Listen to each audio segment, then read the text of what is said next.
Je m'appelle Quentin, j'ai 43 ans, je suis marié, j'ai 4 enfants.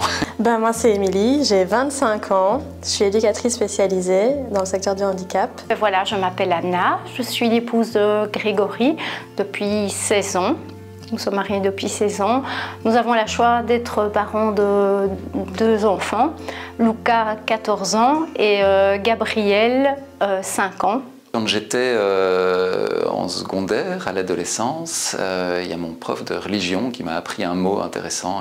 Il m'a dit qu'il existait le mot agnostique, qui veut dire « je ne sais pas ». Je ne dis pas qu'il n'existe pas, enfin je ne dis pas qu'il n'y a rien, je ne dis pas que je crois, mais je me pose des questions, je suis en questionnement. Et donc à partir de ce moment-là, quand on me demandait, ou quand je me demandais si j'étais croyant ou pas, je disais que j'étais agnostique. Et c'est dans ces circonstances-là que j'ai rencontré Virginie, qui plus tard est devenue mon épouse, et qui elle était très croyante.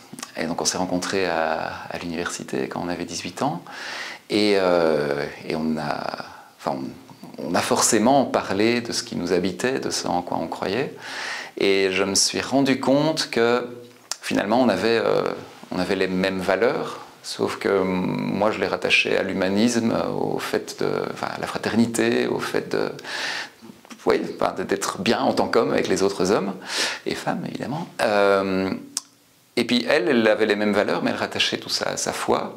Et je me suis rendu compte que là où moi, je pouvais abandonner à certains moments parce que j'étais fatigué, parce que c'était difficile, parce que voilà, j'ai des limites humaines, j'avais l'impression qu'elle pouvait aller plus loin parce qu'elle avait la foi qui la portait un cran plus loin. Et je crois que c'est ça qui a été le déclic, ça qui peu à peu a fait que je me suis dit, finalement, oui, je pourrais être chrétien.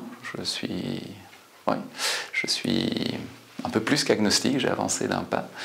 Et c'est comme ça que peu à peu, je pense, je suis devenu chrétien. Et je pense que je suis chrétienne depuis la naissance. Comme j'ai toujours été dans la foi avec ma maman. On a toujours été à la messe, il y a eu un petit moment de flottement, mais j'ai toujours été plongée dedans, entre guillemets.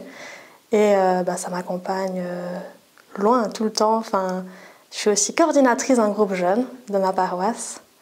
Et je pense que c'est grâce à ça en même temps qui m'a permis de rester dedans et de continuer à croire et continuer à voir la beauté dans ce que les jeunes apportent, dans ce que les jeunes peuvent dire.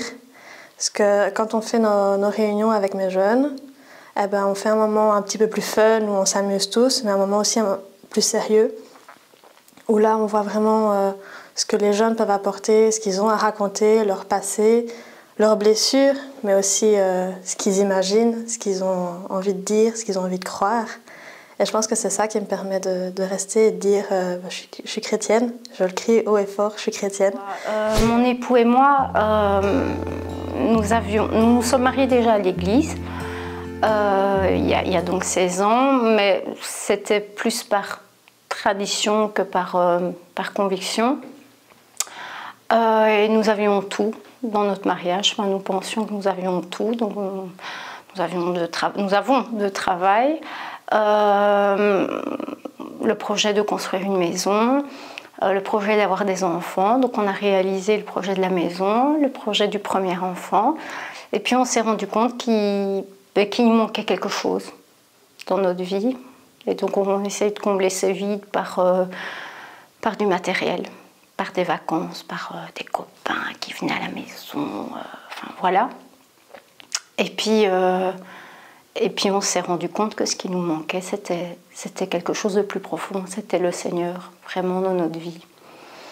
Et à partir du moment où on a décidé d'apprendre à connaître le Seigneur un peu plus dans l'intimité, notre vie a vraiment pris un autre sens. Nos priorités ont changé, notre relation de couple a changé. Je ne sais pas expliquer, ça a pris un sens. Ça a vraiment pris un sens. On s'est rendu compte qu'on n'était plus 2 dans ce couple, dans cette famille, mais on était 3. On n'a pas été privés comme tout le monde, d'épreuves dans notre vie. On a connu pas mal d'épreuves assez difficiles. La maladie, la perte de nos parents. nos papas respectifs. Mais grâce à Dieu, on a vraiment toujours pu surmonter ces moments avec beaucoup de sérénité et en ressentant vraiment l'amour de Dieu dans notre vie.